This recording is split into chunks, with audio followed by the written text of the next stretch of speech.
narasumber kita dari budayawan Bapak Sudirman Sabak. Assalamualaikum Pak. Waalaikumsalam warahmatullahi wabarakatuh. Oke, ini Pak, saya ingin mendengar pandangan atau catatan sejarah terkait dengan wabah COVID-19 atau virus corona. Sebelumnya itu hari ini saya mengucapkan tepatnya hari ini tanggal 29 Maret 2020 bertepatan dengan hari jadi Wajo ke-621. Saya mengucapkan selamat hari jadi Wajo ke-621, di mana pada tema ini kita meningkatkan partisipasi masyarakat.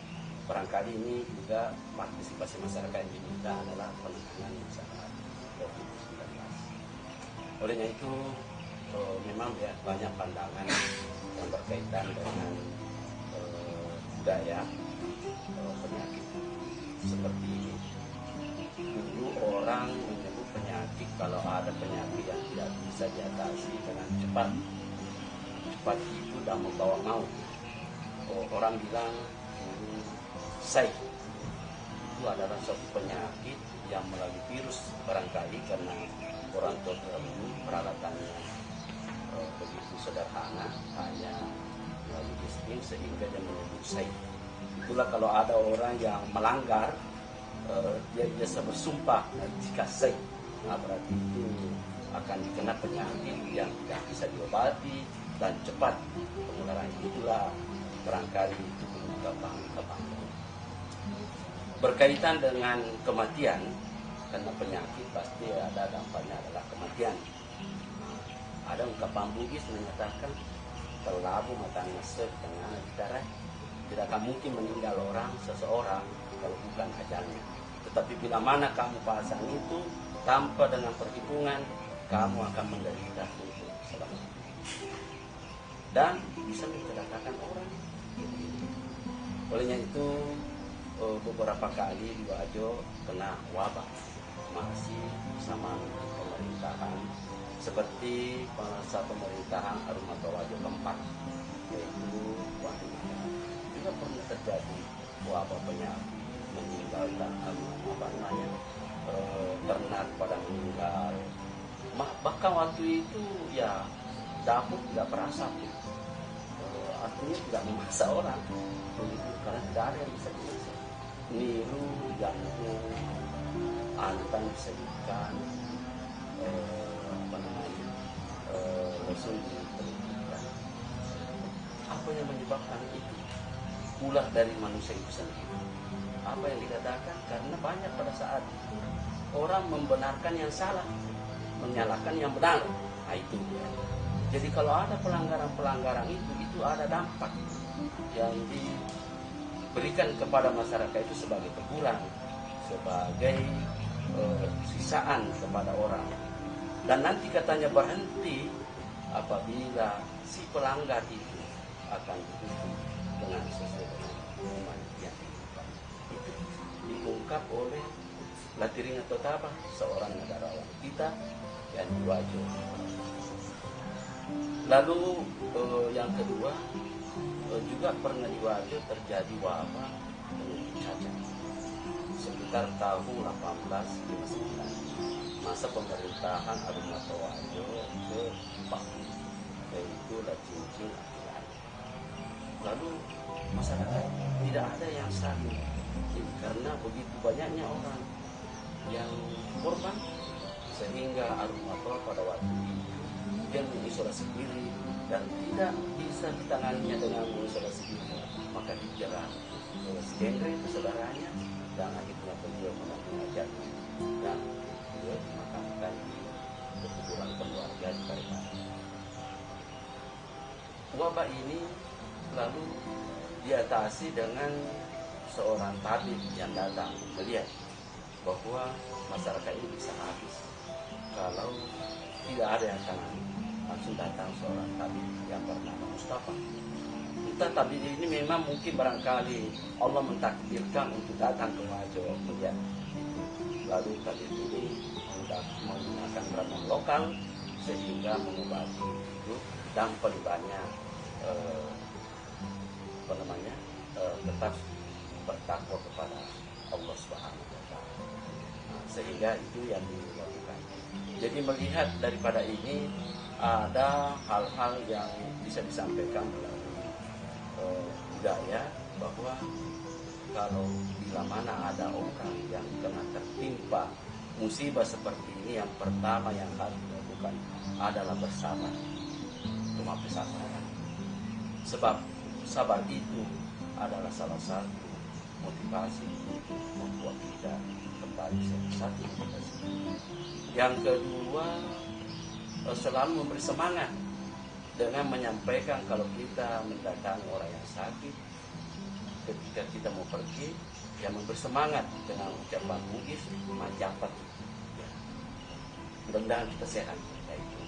Dan yang ketiga, apabila takdir kita barangkali sudah ini, itulah yang dinamakan ajal sudah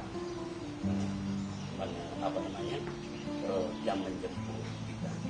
Memang ada ungkapan bugis, dikala boleh kekesan, dikala biasanya boleh pamer, dikala pamer boleh aki pamer.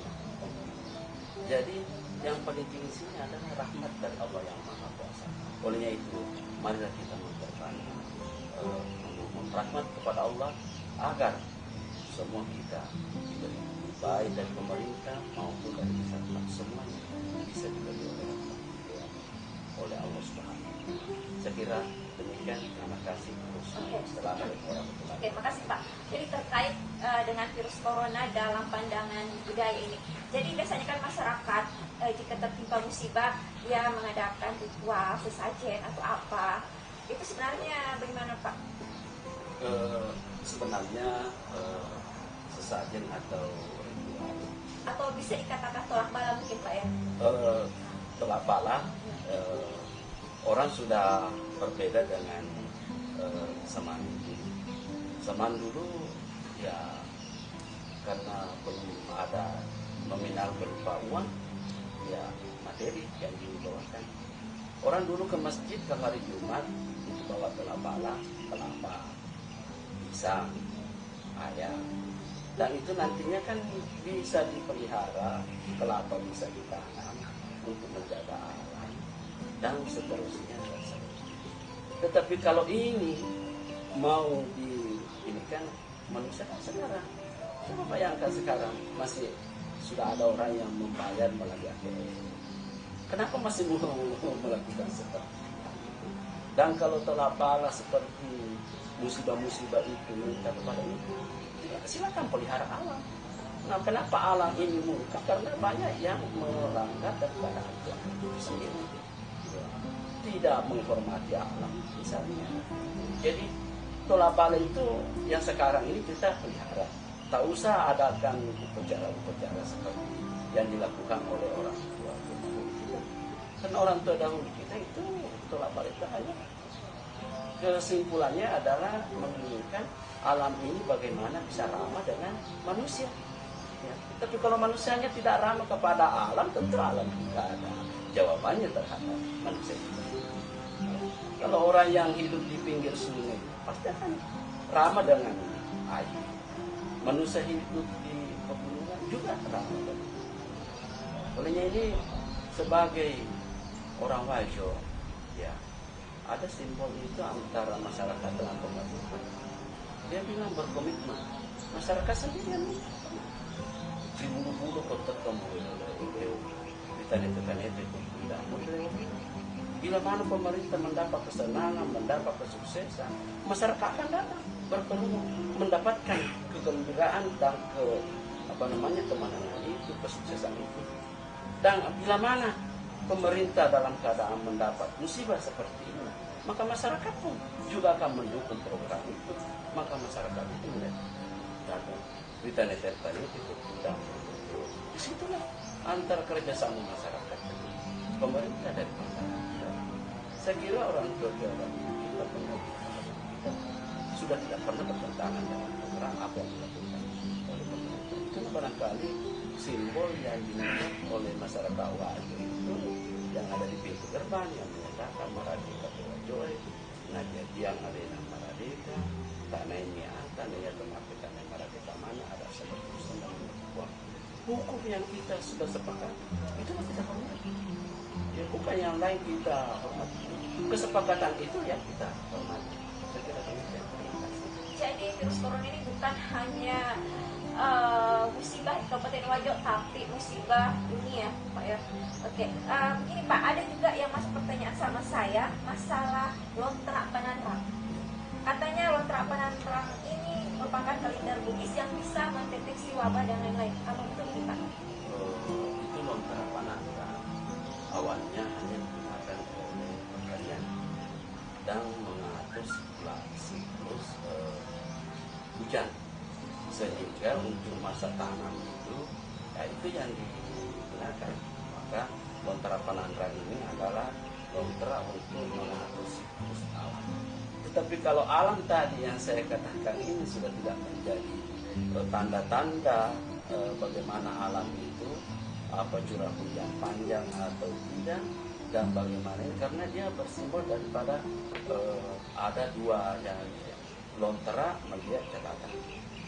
Setelah itu melihat juga alam, melihat alam tumbuhan misalnya bunga daripada mangga dan lain sebagainya, itu yang akan dipedomani. Tetapi kalau pohon mangga pada ditebang ini gimana mau dipedomani? Kalau jadi sehingga curah hujan bisa berubah-berubah, sehingga itu sudah tidak lazim lagi untuk dijadikan pedoman, karena pada hakikatnya alam yang di sekitar kita sudah tidak menjadi pedoman, karena kita sendiri yang akan meneruskan alam.